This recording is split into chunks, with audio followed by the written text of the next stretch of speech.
بسم اللہ الرحمن الرحیم اعوذ باللہ من الشیطان اللعین الرجیم بسم اللہ الرحمن الرحیم وبہ نستعین وہو خیر ناصر ومعین الحمدللہ رب العالمین وصلی اللہ علی محمد وآلہ الطیبین الطاہرین المعصومین۔ ہماری گفتگو کتاب المقاصد کے دوسرے حصے کتاب البیع کے مباحث میں جاری ہے، اور آج کے اس درس کا عنوان جو مورد گفتگو ہے علامہ کی بیان کردہ فرق کی مختلف صورتیں ہیں۔ گزشتہ درس کے اندر ہم اس عنوان کو بیان کر رہے تھے، اور وہ تمام صورتیں جو علامہ کی اس فرق کے حوالے سے قابل تصور تھیں، شیخ انصاری رحمۃ اللہ علیہ علامہ کی اس فرق پر تحلیل کرتے ہوئے، تبصرہ کرتے ہوئے ان صورتوں کو بیان کر رہے تھے۔ تو آج کے اس درس کے اندر مزید ان صورتوں کے تسلسل کو آگے بڑھاتے ہیں، اور جو دیگر صورتیں ہیں شیخ انصاری رحمۃ اللہ علیہ ان صورتوں کو بیان کرتے ہیں۔ اور اس طرح آج کے ہمارے اس درس کے اہم مطالب میں سے جو عناوین مورد گفتگو رہیں گے، ایک عنوان اکراہی فعل کا قصد موضوع سے جہالت کے سبب، یعنی مکرہ جو ہے وہ فعل انجام تو دے رہا ہوتا ہے قصد کے ساتھ، نیت کے ساتھ، لیکن وہاں پر اس کی جو وجہ ہوتی ہے، منشا جو اس کا ہوتا ہے کہ وہ قصد کے ساتھ فعل انجام دیتا ہے، کیونکہ وہ موضوع سے جاہل ہوتا ہے، کہ وہ یہ سمجھتا ہے کہ اگر قصد کے بغیر فعل کو انجام دے گا تو اکراہ شاید اس طرح سے وہ فعل جو اکراہ کے حوالے سے انجام دیا جا سکتا ہے وہ حاصل نہ ہو، اور مکرہ اس کو ضرر اس پر مترتب کرے۔ اسی طرح یہی صورتحال کے اکراہی فعل کا قصد ہے، لیکن حکم سے جہالت کی وجہ سے، یعنی حکم شرعی نہیں جانتا، اور حکم شرعی کے حوالے سے اسے نہیں پتا کہ کوئی اکراہی طلاق جو ہے وہ باطل ہوتی ہے، اور نتیجے میں اس حکم شرعی کی نسبت جہالت کے سبب جو ہے وہ اس طرح سے قصد کے ساتھ طلاق اکراہی جاری کر رہا ہے، جبکہ واقع میں کیا ہوتا ہے کہ اکراہ کی وجہ سے وہ طلاق درست نہیں ہوتی۔ اکراہ کا اثر یہ ہوتا ہے کہ وہ طلاق باطل ہوتی ہے، لیکن یہ نہیں جانتا اس حکم کی نسبت، اور اس کی یہ جہالت منشا بن رہی ہوتی ہے کہ وہ اکراہی اس فعل کو قصد کے ساتھ انجام دے رہا ہوتا ہے۔ وہ یہ سمجھتا ہے کہ شاید یہ طلاق جو ہے وہ واقع ہو جاتی ہے، لہٰذا وہ چاہے یا نہ چاہے طلاق واقع ہو جائے گی۔ جب واقع ہو جائے گی تو اس کو وہ قصد کے ساتھ انجام دیتا ہے۔ اسی طرح یہاں پر شیخ انصاری رحمۃ اللہ علیہ کیا نظر رکھتے ہیں ان دونوں صورتوں کے حوالے سے، جب اس طرح سے صورتیں تصور کی جائیں، اور پھر علامہ کی فرع آیا جو ہے وہ اس کو نظر میں رکھتے ہوئے کیا حکم ہوگا اس حوالے سے، تو آج کے اس درس کے اندر ہم اس مطلب کو بیان کرتے ہیں۔ تو چلتے ہیں اپنے پہلے عنوان کی طرف، کہ جس میں آغاز شیخ انصاری رحمۃ اللہ علیہ اکراہی فعل کا قصد موضوع یا حکم سے جہالت کے عنوان سے اس سلسلے میں دو صورتوں کو بیان کر رہے ہیں، اور اس طرح فرماتے ہیں کہ وَإِنْ كَانَ الْفِعْلُ لِدَاعِي التَّخَلُّصِ مِنَ الضَّرَرِ، کہ اگر وہ فعل داعی تخلص ضرر کی بنیاد پر ہو، یعنی وہ فعل وہ جو طلاق دینے کا عمل انجام دے گا مکرہ، یہ کس داعی سے ہو، کس وجہ سے ہو، داعی جو اس کے اندر ایجاد ہو اس فعل کے لیے وہ تخلص الضرر ہے، یعنی وہ ضرر کے جو مکرہ نے متوجہ کیا ہے اس مکرہ کی طرف اور اسے ڈرایا دھمکایا ہے، اس ضرر سے خود کو خلاص کرنے کے لیے یہ وہ فعل انجام دیتا ہے۔ تو پس داعی وہی تخلص الضرر مکرہ ہے، اور یعنی وہی اکراہ دروا کے یہاں پر سبب بن رہا ہے کہ یہ وہ کام انجام دے رہا ہے، لیکن یہاں پر دو صورتیں ہیں۔ فقد يكون قصد الفعل لأجل اعتقاد المکرہ ان الحظر لا يتحقق بإيقاع الطلاق حقیقتا، فرماتے ہیں کہ کبھی یہ ہوتا ہے کہ فعل کا وہ جو قصد یہ انجام دے رہا ہے، یعنی قصد کے ساتھ وہ جو فعل انجام دے رہا ہے، اس فعل کا قصد کر رہا ہے، یہ قصد اس وجہ سے ہوتا ہے کہ مکرہ یہ عقیدہ رکھتا ہے کہ یعنی اس کا یہ بچنا متحقق نہیں ہوگا، تحقق نہیں پائے گا، حاصل نہیں ہوگا مگر حقیقتاً طلاق کو واقع کرنے سے، یعنی جب تک وہ انشاء طلاق واقعی معنی میں انجام نہیں دیتا، حقیقی معنی میں انجام نہیں دیتا، تب تک وہ بچ نہیں پائے گا اس ضرر سے، لہٰذا وہ یہ عقیدہ رکھتا ہے، اور اس عقیدے کی بنیاد پر وہ کیا کرتا ہے، وہ اس فعل کو قصد کے ساتھ، قصد یعنی انشاء طلاق کے ساتھ انجام دیتا ہے۔ اب یہاں پر سوال یہ ہے کہ وہ اس عقیدے سے کیوں جو ہے وہ اس طرح قصد کے ساتھ اس کو طلاق کو جاری کر رہا ہے؟ تو یہاں پر آقا اس کی وجہ اور منشا کو بیان کرتے ہیں۔ لِغَفْلَتِهِ عَنْ التَّخَلُّصَ غَيْرُ مُتَوَقِّفٍ عَلَى الْقَصْدِ إِلَى وُقُوعِ أَثَرِ الطَّلَاقِ وَحُصُولِ الْبَيْنِ۔ فرماتے ہیں کہ اس لیے کہ وہ مکرہ جو ہے غافل ہے اس بات سے کہ یہ جو تخلص ہے یہ موقوف نہیں ہے قصد پر۔ کس چیز کا قصد؟ طلاق کے اثر کے وقوع کی نسبت قصد کرنا، اور اس بینونت یعنی جدائی کے حصول کی نسبت جو ارادہ اور قصد ہے یہ اس پر موقوف نہیں ہے۔ یعنی یہ شخص غافل ہے اس سے کہ اس کا بچنا تخلص موقوف نہیں ہے اس قصد پر، اور وہ جو ہے اس قصد کے بغیر بھی مثلا اگر یہ کام انجام دیتا ہے تب بھی یعنی یہاں پر اس صورت میں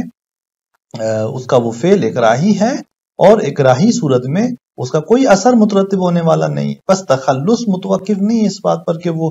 اس کا قصد کرے اثر طلاق کے وقوع کا۔ تو لہٰذا یہاں پر وجہ در واقع موضوع کی نسبت، اکراہ کے اس موضوع کی نسبت جہالت ہے، اور یہ عقیدہ رکھتا ہے یعنی اس کو جہل مرکب ہوتا ہے، یہ سمجھتا ہے کہ اکراہ جو ہے وہ کس صورت میں ہے کہ جب آپ قصد کے ساتھ طلاق جاری کریں گے اور اسی ہی مطلب کو وہ صحیح جان رہا ہے کہ اس کے بغیر جو ہے وہ طلاق واقع نہیں ہوگی۔ تو ایک مطلب یہ ہے، اس کی وجہ جو ہے وہ یہ غفلت ہے۔ پھر فرماتے ہیں کہ جب یہ غفلت وہ اس کی نسبت اس کے لیے وجود پاتی ہے تو فَيُوَتِّنُ نَفْسَهُ، پھر یہ کیا کرتا ہے؟ آمادہ کرتا ہے اپنے آپ کو عَلَى رَفْعِ الْيَدِ عَنِ الزَّوْجَةِ وَالْإِعْرَاضِ عَنْهَا، کہ وہ اپنی بیوی سے رفع ید کرے، ہاتھ اٹھائے طلاق کے ذریعے، واقعی معنی میں طلاق جاری کرے، اعراض کرے، اس سے اپنا منہ موڑے اپنی اس بیوی سے اس طلاق کے ذریعے۔ لہٰذا اس کام کے لیے جب وہ اپنے آپ کو آمادہ کرتا ہے تو فیو کے الطلاق قاصدن، تو وہ ایجاد کرتا ہے، واقع کرتا ہے، ایقاع کرتا ہے طلاق کا قاصدن، قصد کے ساتھ، ارادے کے ساتھ۔ تو اس طرح یہ اس غفلت کی بنیاد پر کہ یہ سمجھتا ہے کہ تخلص اس ضرر سے موقوف ہے اس پر کہ وہ حتماً قصد کرے، حتماً واقعی معنی میں جو ہے وہ طلاق کو جاری کرے، لہٰذا وہ جو ہے پھر یہی اسی عقیدے کے ساتھ اس طلاق کو جاری کرتا ہے۔ آپ فرماتے ہیں کہ وَهَذَا كَثِيرًا مَا يَتَّفِقُ لِلْعَوَامِ، یہ وہ مطلب ہے کہ جو زیادہ تر عوام کے لیے حاصل ہوتا ہے، عوام کے لیے وجود پاتا ہے، یعنی خواص معمولاً جو ہے ان کے لیے اس طرح کی غفلت بہت کم اتفاق پیدا کرتی ہے، کیونکہ خواص کو توریے کا پتہ ہوتا ہے، باخبر ہوتے ہیں۔ ایسا نہیں کہ مثلا وہ توریے سے باخبر نہ ہو اور غافل ہو جائیں اور قصداً جو وہ طلاق کو جاری کریں۔ عوام ہوتی ہے معمولاً جو اس طرح غافل ہو کر پھر اس اکراہی مسئلے میں آ کر وہ یوں طلاق جاری کرتی ہے حقیقی معنی۔ یہ ایک صورت تھی۔ وَقَدْ يَكُونُ هَذَا التَّوْطِينُ وَالْإِعْرَاضُ مِنْ جِهَةِ جَهْلِهِ بِالْحُكْمِ الشَّرْعِيِّ، کبھی کیا ہوتا ہے، کبھی یہ آمادہ سازی اپنے آپ کو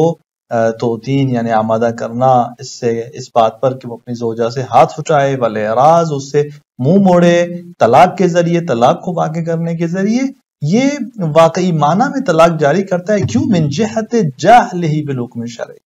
کیوں؟ اس لیے کہ وہ حکم شرعی کی نسبت جاہل ہوتا ہے۔ یعنی پہلے جو تھا وہ موضوع کی نسبت اس کی جہالت تھی، اب اگر اس کو حکم شرعی کی نسبت جہالت کو واضح کر رہا ہے کہ یعنی وہ اس بات کو نہیں جانتا کہ طلاق اکراہی باطل ہوتی ہے، اور اس کا حکم جو ہے وہ یہی ہے کہ یہ یعنی اس کے اثر کو مرتفع کرتی ہے، ختم کر دیتی ہے، لیکن اس مسئلے کو حکم شرعی کی نسبت جو ہے وہ جاہل ہوتا ہے، لہذا وہ اس طلاق کو یہ سمجھتا ہے کہ یہ درست ہے، اور اس طرح سے وہ صحیح معنی میں اس طلاق کو جاری کرتا ہے اور ہاتھ اٹھاتا ہے، خود کو آمادہ کر لیتا ہے کہ بس وہ اپنی بیوی سے جدا ہوگا اسی طلاق جاری کرنے کے بعد۔ او کون ہی رأی مذہب بعض العامہ، یا فرماتے ہیں کہ اس جہت سے کہ یہ مذہب بعض عامہ اور اہل سنت کے میں سے جو بعض جو ہیں ان کے مذہب کی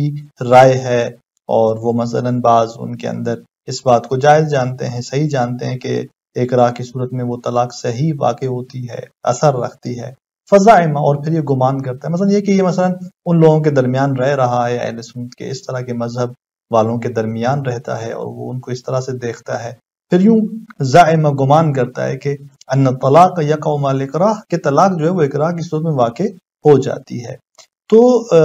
جب وہ اس طرح دیکھتا ہے، یعنی یا تو حکم شرعی کی نسبت جہالت کی وجہ سے، یا پھر وہ یوں مذہب عامہ کو دیکھتے ہوئے وہ یوں ایک گمان اس کو پیدا ہوتا ہے کہ بس یہ طلاق واقع ہوتی ہے، لہٰذا وہ یوں سمجھ رہا ہوتا ہے کہ یہ طلاق جو ہے وہ اقرار کی صورت میں واقع ہو جائے گی، بیوی سے اس کو جدا ہونا پڑے گا، لہٰذا وہ پھر واقعی معنی میں قصد کے ساتھ طلاق جاری کرتا ہے۔ لہٰذا آغا شیخ انصاری کہتے ہیں کہ اس طرح کی صورتحال میں فَإِذَا أُكْرِهَ عَلَى الطَّلَاقِ، جب اسے طلاق پر مجبور کیا جاتا ہے، اکراہ کیا جاتا ہے اسے اس طلاق کے جاری کرنے پر، طَلَّقَ قَاصِدًا لِوُقُوعِهِ،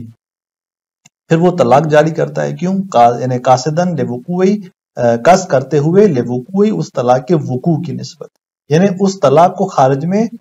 واقع ہونے کی نیت سے جو ہے طلاق جاری کرتا ہے جب اسے اکراہ کیا جاتا ہے اس طلاق پر۔ ان تمام وجوہات کی بنیاد پر جو پیچھے گزری کہ یا تو وہ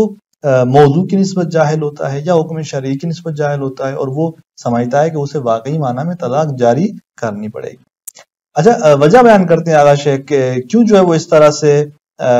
وہ طلاق کو قاصداً جاری کرتا ہے، لأن القصد اللفظ المکرہ علیہ بعد اعتقاد کونہ سببا مستقلا فی وقوع البینونہ، فرماتے ہیں کہ اس لیے کہ کیونکہ وہ جو قصد اور ارادہ ہے اس لفظ کی نسبت جو کہ لفظ مکرہ علیہ ہے، یعنی جس الفاظ کے جاری کرنے پر اسے اکراہ کیا گیا ہے، مثلا یہ کہ وہ طلاق جاری کرے، صیغہ طلاق جاری کرے، بعد اعتقاد کونہ سببا مستقلا فی وقوع البینونہ، اس عقیدے کے بعد کہ جب اس کے ذہن میں یہ ہے کہ یہ ایک سبب مستقل ہے بینونت کی جدائی میں، اور مثلا اس سے جو ہے وہ اس کا رابطہ جو ہے اپنی بیوی سے جدا ہو جائے گا، فاصلہ آ جائے گا اور وہ اس سے جدا ہو جائے گا، بینونت جو ہے وہ ایجاد ہو جائے گی، تو یہ جو قصد ہے لفظ کا اس اعتقاد کے بعد، یعنی جب وہ شخص یہ عقیدہ رکھ لیتا ہے کہ اب یہ سبب مستقل ہے، تو اب جب وہ ارادے کے ساتھ ان الفاظ کو انجام دیتا ہے تو یستلزم القصد الی وقوعها، یہ ان الفاظ کو قصدن جو ہے ان الفاظ کا قصد کرنا اس اعتقاد کے بعد خود بخود مستلزم ہے کس چیز کو، کہ وہ قصد رکھتا ہے اس بینونت کے وقوع کی طرف، یعنی اس طلاق کے وقوع کی طرف، یعنی وہ یہ ارادہ رکھتا ہے، قصد رکھتا ہے کہ وہ بینونت جو ہے وہ فاصلہ، وہ جدائی جو ہے وہ واقع ہو، لہذا فیرضی نفسہ بذلک، وہ اس کا نفس اس کی نسبت راضی ہو جاتا ہے، ویوطنھا علیہ، اور وہ اسی نفس کو اپنے اندر کو اپنے باطن کو آمادہ کرتا ہے اسی بات پر کہ اب جو ہے وہ طلاق واقع ہو جائے گی، اب جو ہے وہ بینونت اس کے درمیان، اس کی بیوی کے درمیان حاصل ہو جائے گی، چاہے وہ مثلا اس بینونت کو چاہتا ہو چاہے نہ چاہتا ہو، یہ طلاق جو جاری کر رہا ہے یہ فاصلہ ایجاد کر ہی دے گی، تو لہٰذا وہ اپنے آپ کو اس پر راضی کرتا ہے، اور الفاظ کو پھر جب الفاظ کو کی طرف قصد کرتا ہے، ان الفاظ کو جاری کرتا ہے اور اندر میں اس طرح کا عقیدہ موجود ہے، تو خود بخود یہاں سے واضح ہے کہ یہ مستلزم ہو جاتا ہے کہ یہ اس کے وقوع کا قصد رکھتا ہے۔ وہاں وَأَيْضًا كَثِيرًا مَا يَتَّفِقُ لِلْعَوَامِ، فرماتے ہیں کہ یہ صورت بھی آپ دیکھیں کہ زیادہ تر جو اتفاق پیدا کرتی ہے، حاصل ہوتی ہے، وہ عوام کے لیے حاصل ہوتی ہے، عوام جو ہیں وہ زیادہ تر یہاں پر اس طرح سے سوچتے ہیں اور طلاق جاری کرتے ہیں۔ تو یہ دو صورتیں آپ کے سامنے آ گئیں، بس ایک صورت میں کہ جہاں پر وہ واقعی معنی میں طلاق جاری کر رہا ہے، اور اس کی وجہ یہ ہے کہ وہ یہ سمجھ رہا ہوتا ہے کہ یہ موقوف ہے تخلص اس ضرر سے اسی ہی پر کہ وہ طلاق کو واقعی معنی میں جاری کرے، اور وہ اقراہ کے اس موضوع کی نسبت دروا کے غافل ہوتا ہے، اسے یہ پتہ نہیں ہوتا کہ اس کے قصد الوقوع کے بغیر بھی وہ اس الفاظ کو اور اس طلاق کو جاری کر سکتا ہے، اس سے غافل ہوتے ہوئے وہ جو ہے وہ طلاق جاری کرتا ہے۔ یا یہ دوسری صورت کہ جہاں پر وہ حکم شرعی کی نسبت جاہل ہوتا ہے، وہ یہ سمجھتا ہے کہ بس یہ طلاق واقع ہو جاتی ہے اقراء کی صورت میں، لہذا وہ اس عقیدے کے ساتھ جب الفاظ جاری کرتا ہے تو قطعاً وہاں پر اس کا قصد ہوتا ہے کہ وہ طلاق واقع ہو خارج میں اور اپنے آپ کو آمادہ کرتا ہے۔ تو آپ فرماتے ہیں کہ والحکم فی ہاتین صورتین، ان دو صورتوں کا جو حکم ہے لا یخلو عن اشکال، یہ اشکال سے خالی نہیں، یعنی آپ فرماتے ہیں کہ ہم اگر یہاں پر کہتے ہیں کہ یہ طلاق باطل ہے اس اکراہ کی خاطر، تو قطعی طور پر ہم اسے نہیں کہہ سکتے، اور بظاہر اشکال یہاں پر موجود ہے، ایک طرف سے طیب نفس اس کے اندر حاصل ہے، دوسری جانب سے وہ موکرہ ہے، اکراہ ہے، لیکن یہاں پر پھر بھی آغا شیخ انصاری علامہ حلی کے نقطہ نگاہ کے بالکل مقابل فرماتے ہیں کہ وَإِلَّا أَنَّ تَحَقُّقَ الْإِقْرَاءِ أَقْرَبُ، درست قطعی طور پر ہم یقینی طور پر 100% نہیں کہہ سکتے، لیکن آپ فرماتے ہیں کہ اکراہ کا جو تحقق ہے یہ اقرب ہے، نزدیک تر ہے۔ اب آپ دیکھیں کہ علامہ نے اپنی فرق کے اندر کہا تھا کہ طلاق کا وقوع اقرب ہے، طلاق کا واقع ہونا اور صحیح قرار پانا یہ زیادہ قریب ہے حق کے۔ اور یہاں شیخ انصاری رحمۃ اللہ علیہ ان دو صورتوں میں علامہ کے اس فرق کو نظر میں رکھتے ہوئے فرماتے ہیں کہ نہیں، اکراہ کا تحقق پیدا کرنا یہ زیادہ قریب ہے، لہذا نتیجہ یہ نکلے گا کہ اس نظر کے مطابق طلاق واقع نہیں ہوگی، طلاق جو ہے وہ یہاں پر باطل ہو جاتی ہے۔ اب اس کے بعد ہم اگلے مسئلے میں اگلے درس کے اندر دیکھیں گے کہ شیخ انصاری جو ہیں وہ اسی مسئلے کے اندر ایک اور فرق کو بیان کرتے ہیں کہ جہاں پر مکرہ راضی ہو جاتا ہے اپنے اس فعل پر جو اس نے انجام دیا ہوتا ہے، تو یہاں پر مشہور کی نقطہ نگاہ کیا ہے، دیگر بعض بزرگان کیا فرماتے ہیں، ان کے دلائل جو ہیں یہ انشاءاللہ اگلے درس کے اندر ہم بیان کرتے ہیں۔ السلام علیکم ورحمۃ اللہ وبرکاتہ۔